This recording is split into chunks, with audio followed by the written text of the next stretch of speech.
اما بعد اعوذ باللہ من الشیطان الرجیم بسم اللہ الرحمن الرحیم قال اللہ تبارک و تعالی فی شان حبیبہ الکریم ان اللہ و ملائکتہ یصلون علی النبی یا ایہا الذین آمنوا صلوا علیہ وسلموا تسلیما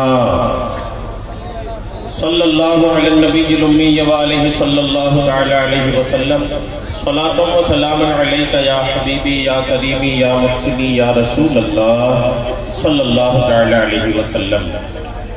سرکار دو عالم نور مجسم شاہ آدم و بنی آدم نبی مکرم نبی محتشم صلی اللہ تعالی علیہ وسلم پر درود و سلام پڑھنے کی بے شمار فضیلتیں قرآن و حدیث دیگر کتب معتبرہ میں لکھی ہیں۔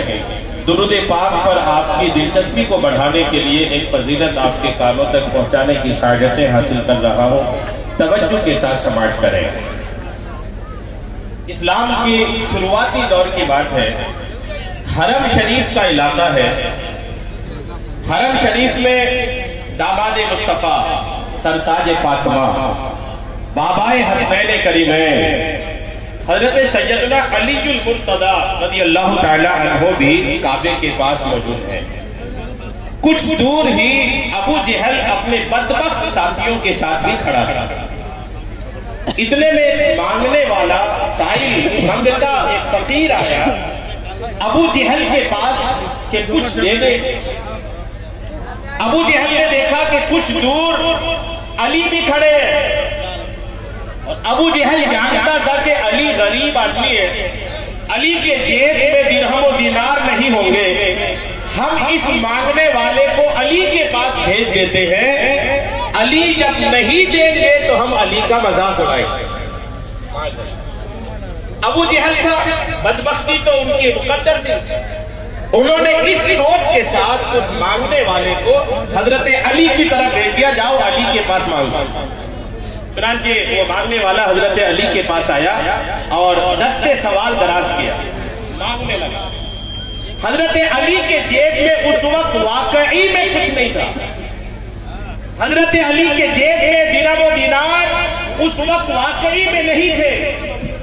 حضرت علی کبھی اس منگتے کو دیکھتے ہیں، کبھی دیکھتے ہیں کہ یہ منگتا مجھ سے پہلے ابو جہل کے پاس گیا۔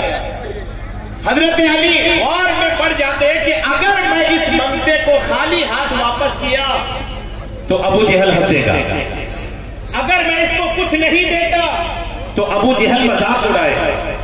حضرت علی موقع کی نزاکت کو دیکھ کر کے اس منگتے سے ارشاد فرماتے ہیں اپنی ہتھیلی کو پھیلاؤ میری طرف۔ انہوں نے ہتھیلی پھیلائی، حضرت علی رضی اللہ تعالیٰ عنہ نے 10 مرتبہ درود پاک پڑھا اور ان کی خالی ہتھیلی میں دم کر کے ارشاد فرمایا اپنی ہتھیلی بند کر لو اور اس کے پاس جا کے کھولنا جنہوں نے تم کو میرے پاس بھیجا ہے۔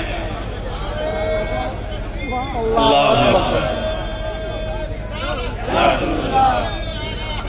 زندہ باد، زندہ باد، زندہ باد۔ جا کے ان کے پاس کھولو۔ چنانچہ وہ فقیر گیا اور ابو جہل بھی سارا معاملہ دیکھ رہا تھا کہ علی نے جیب سے نکال کے کچھ نہیں دیا بلکہ کچھ پڑھ کے دم دیا۔ اب علی جیسا بدبخت دم کی حقیقت کیا جانتا تھا؟ علی حضرت علی الحمدللہ وہ شخصیت ہے کہ ان کے دم کی حقیقت ابو جہل کو کچھ نہیں پتا تھا۔ ابو جہل کی بدبختی کہ ابو جہل کو بالکل بھی یہ پتا نہیں تھا کہ علی کے دم میں کیا تاثیر ہے۔ حضرت علی رضی اللہ تعالیٰ عنہ سے ہٹ کر کے جب وہ ابو جہل کے پاس گیا، جا کر کے مٹھی کھولا، جیسے ہی مٹھی کھولا 10 مرتبہ درود پاک کی برکت سے ان کے ہاتھ میں الحمدللہ اب وہ خالی ہاتھ میں 10 مرتبہ درود پاک کی برکت سے 10 دینار موجود تھے۔ درود پاک کی کتنی برکتیں ہیں، یہاں دو بات سمجھ میں آئی، ایک تو درود پاک کی برکت اور دوسرا حضرت علی کی زبان کی تاثیر۔ جی لگا کر محبت سے درود پاک سنائیے، اللہم صلی علی سیدنا شفیعنا حبیبنا مولانا محمد بارک وسلم، صلاۃ و سلام علیک یا حبیبی یا کریمی یا محسنی یا رسول اللہ صلی اللہ تعالی علیہ وسلم۔ یہ میرے لیے انتہائی فخر کی بات ہے کہ جس ادارے سے میں نے تعلیم حاصل کی، آج اس ادارے کے اسٹیج سے استاد محترم کے حکم پر کچھ بولنے کی سعادتیں حاصل کر رہا ہوں۔ بے الہی یہ سمجھیے کہ میں اپنے استاد کو اپنا سبق سنا رہا ہوں، آپ کی تربیت کا ایک پھل میں آپ کو پیش کرنے کی سعادتیں حاصل کر رہا ہوں۔ الحمدللہ دعاؤں سے نوازیے گا۔ میں اپنے موضوع پر آتا ہوں، چند منٹ آپ کو عرض کرتا ہوں۔ اہل سنت والجماعت اس لیے کہا جاتا ہے ان کو کہ یہ جہاں پر آقا کریم کی سنت پر چلتے ہیں وہیں پر صحابہ کے طریقے پر بھی چلتے ہیں۔ جب تک ایک مسلمان سنت مصطفیٰ کے ساتھ صحابہ کے طریقے پر نہ چل جائے تب تک وہ پکا سنی، وہ سنی جو کتابوں میں ہے، وہ سنی نہیں جو بازاروں اور میلوں میں ہے، وہ سنی جو کتابوں میں ہے، وہ سنیت جو ہمارے اکابرین نے اپنے کتابوں میں لکھ کر کے گئے ہیں، وہ سنی تب آدمی بنتا ہے جب آقا کریم کے طریقے پر بھی چلے، صحابہ کے طریقے پر بھی چلے۔ میں آپ کو جس اسٹیج پہ لا کے آج کھڑا کرنا چاہتا ہوں وہ اسٹیج ہے کہ سنی تب ہوتا ہے جب اس کے دل میں بزرگوں کی عقیدت بھی ہو اور بزرگوں کے طرز عمل پر چلنے والا بھی بنے۔ اگر یہ دونوں چیز جمع ہوتی ہے تو جا کے مسلمان ایک سچا سنی بنتا ہے۔ اگر صرف عقیدت ہے، طرز عمل پہ عمل نہیں ہے تو بھی سنیت ادھوری ہے۔ اگر صرف عمل ہے، عقیدت نہیں ہے، پھر بھی ادھورا پن ہے۔ اگر آپ سنیت کو مضبوط کرنا چاہتے ہیں، اگر آپ سنیت میں مضبوط ہو کر کتابوں کا سنی بننا چاہتے ہیں تو جہاں پر آپ سلسلہ نقشبندیہ کے ان عظیم الشان بزرگوں سے محبت کریں، وہی محبت کے ساتھ ساتھ ان کے طرز عمل کو بھی اپنائیں، ان کے بیانات کو سن کر کے بھی اس کے مطابق زندگی گزاریں۔ عقیدت میں آپ میں کوئی کمی نہیں ہے، آپ کی عقیدت میں کوئی کمی نہیں ہے۔ کٹائی کا موسم ہے بنگال میں، لوگ اپنے کام میں مصروف ہیں، سارے فنکشن ڈیلے کر دیے گئے ہیں، لوگ اپنے کام سارا مصروف ہے۔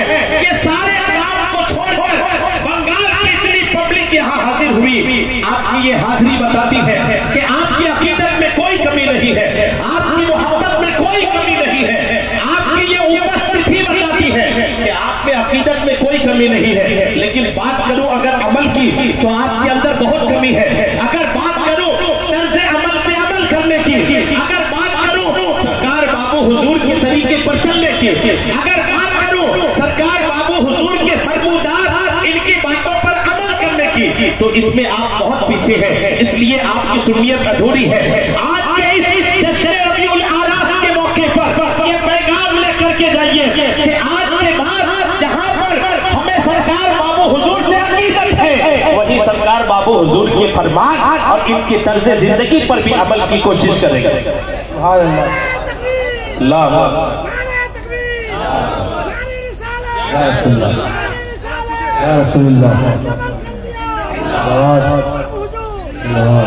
کیا آپ نے نہیں دیکھا ہے بنگال کے ہر جلسے 3-4 بجے ختم ہوتے ہیں؟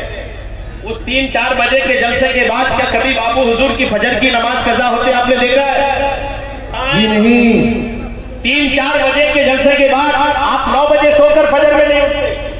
سرکار بابو حضور پورا جلسہ اٹینڈ کر کے، وہ بھی جلسہ کسی گوشے میں تنہائی میں نہیں، پبلک میں لوگوں سے ملاقات ہے، لوگوں کی شکایتیں سننی ہے، لوگوں کی تکلیفیں سننی ہے، لوگوں کے معاملات سننے ہیں، معاملات حل کرنے ہیں، اتنے بڑے علاقے کا سسٹم جھیلنا ہے۔ دماغی طور پر ایک آدمی کتنا کمزور یا کتنا سست ہو سکتا ہے، لیکن اتنی ساری باتوں کے بعد سرکار بابو حضور کی طرز عمل پہ قربان چاہیے کہ نماز چھوڑنا تو دور کی بات ہے، دیر رات تک جلسے کے بعد بھی سرکار بابو حضور کی جماعت نہیں چھوٹتی۔ سبحان اللہ، سبحان اللہ۔ کیا آپ بھی نہیں سمجھیے گا کہ سنیت کس کو کہتے ہیں؟ آئیے میں آخری بات عرض کرتا ہوں۔ میں یہ عرض کر رہا تھا کہ ہمارے یہاں عقیدت بھی ہے، طرز عمل پہ عمل بھی ہے، عقیدت بھی ہونا، عمل بھی ہونا۔ کیسی عقیدت، کیسا عمل صحابہ کو تھا، بس اس کو بتا کر میں اپنے بیان کو سمیٹنے کی کوشش کرتا ہوں۔ سنیے، ہمارے نبی کہاں پیدا ہوئے؟ بولیے کوئی، ہمارے نبی کہاں پیدا ہوئے؟ شہر مکہ میں۔ مکہ میں آپ کے لیے زمین تنگ ہو گئی، ہجرت کر کے مدینہ تشریف لے گئے۔ مدینہ تشریف لے گئے. 6 سال تک ہمارے نبی کو مدینہ پاک میں ایسا گزارنا پڑا جس میں آپ مدینہ پاک سے مکہ تشریف نہیں لائے. کعبہ کی زیارت آپ کو اتنی تر آتی تھی, کعبے کی یاد آپ کو آتی تھی. جب 6 سال گزر گئے مکہ شریف سے مدینہ جانے کا, 6 سال کے بعد 6 سال گزرنے کے بعد ایک دن اچانک ہمارے نبی خواب دیکھتے ہیں کہ ہم صحابہ کے ساتھ مکہ شریف گئے ہیں اور ہم وہاں الحمدللہ طواف بھی کر رہے ہیں, عمرہ بھی کر رہے ہیں, بال بھی اتار رہے ہیں, بال بھی منڈا رہے ہیں, کعبہ شریف کی چابی بھی ملی ہے, بیت اللہ کا طواف بھی کرے. یہ سارا کچھ الحمدللہ ہمارے نبی نے خواب دیکھا.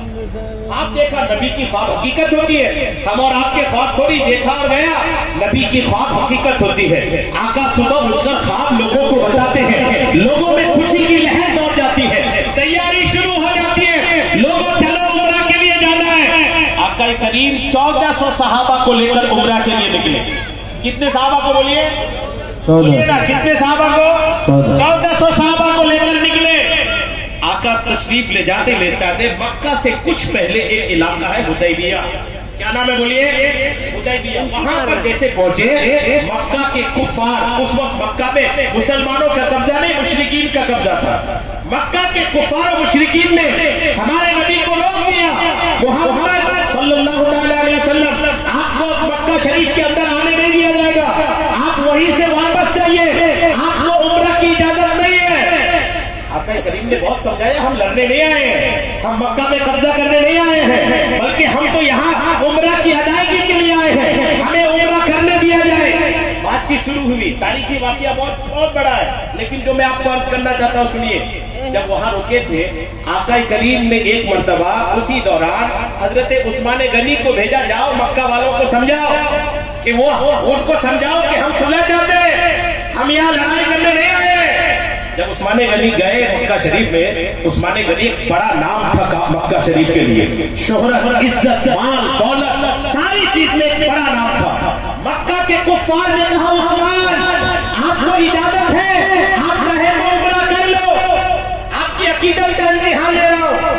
آپ عقیدت مند ہیں, عثمان غنی بھی آقا کے عقیدت مند تھے. عقیدت کتنی زیادہ تھی, حضرت عثمان غنی وہ عثمان جنہوں نے 6 سال تک کعبے کو دیکھا نہیں تھا, وہ عثمان جنہوں نے 6 سال تک کعبے کی زیارت نہیں کیا تھا, اس عثمان کو مکہ کے کفار آفر کرتے ہیں, اے عثمان آپ اکیلے آئے ہو, کعبے کا طواف کر لو, عمرہ کر لو, جو کرنا ہے کر لو, تمہیں اجازت ہے. عقیدت کتنی تھی دیکھیے. عثمان غنی کہتے ہیں مکہ کے کفاروں تمہیں کیا لگتا ہے ہم اپنے نبی کو چھوڑ کر طواف کر لیں گے, ہم اپنے نبی کو چھوڑ کر عمرہ کر لیں گے؟ ہرگز نہیں. اے مکہ والوں کان کھول کر سن لو, اگر تم نے ہمارے نبی کو روک کر کے رکھا ہے تو تب تک ہم کعبے کا طواف نہیں کریں گے جب تک تم ہمارے نبی کو اجازت نہیں دے دیں. عقیدت کتنی تھی. اور سنیے آقا کریم علیہ السلام سے مکہ کا ایک بندہ, کئی لوگ آئے تھے, اس میں ایک نام بتاتا عروہ ابن مسعود. عروہ ابن مسعود بھی آئے تھے آقا سے مکہ کے کفار کی طرف سے. جیسے آئے مکہ کے کفار کی طرف سے عروہ ابن مسعود آئے تھے, یہاں سے وہ دیکھ کر گئے, رپورٹ کرنے گئے مکہ شریف. کیا ہوا وہاں پر سنیے عقیدت اور اطاعت کیا ہوتی ہے. جب واپس گئے تو عروہ ابن مسعود کو مکہ کے لوگوں نے پوچھا کیسا پایا تم نے؟ تو عروہ ابن مسعود کہتے ہیں ہم جب گئے تو ہم نے دیکھا کہ محمد صلی اللہ تعالی علیہ وسلم اگر تھوکتے ہیں تو صحابہ تھوک کو زمین پر گرنے نہیں دیتے.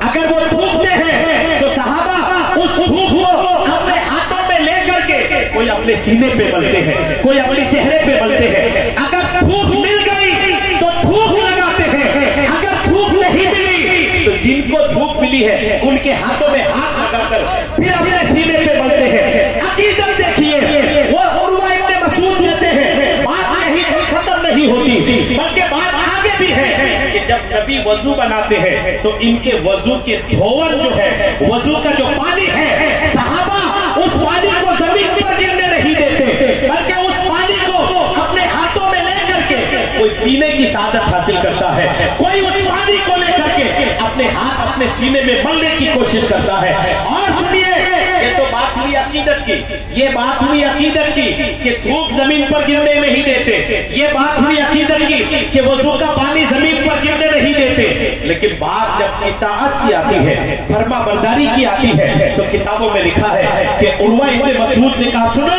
ان سے لڑنے کی ہمت نہیں کرنا، اس لیے کہ اگر محمد کوئی بات کہتے ہیں، کچھ کرنے کو کہتے ہیں، تو صحابہ اس کام کو کرنے کے لیے اتنا آگے بڑھتے ہیں کہ ایسا لگتا ہے کہ آپس میں لڑ پڑے گا۔ یہ عمل ہے۔ محبت دوسری جگہ تھی، عقیدت اپنی جگہ تھی، لیکن اطاعت بھی الحمدللہ شاندار تھی۔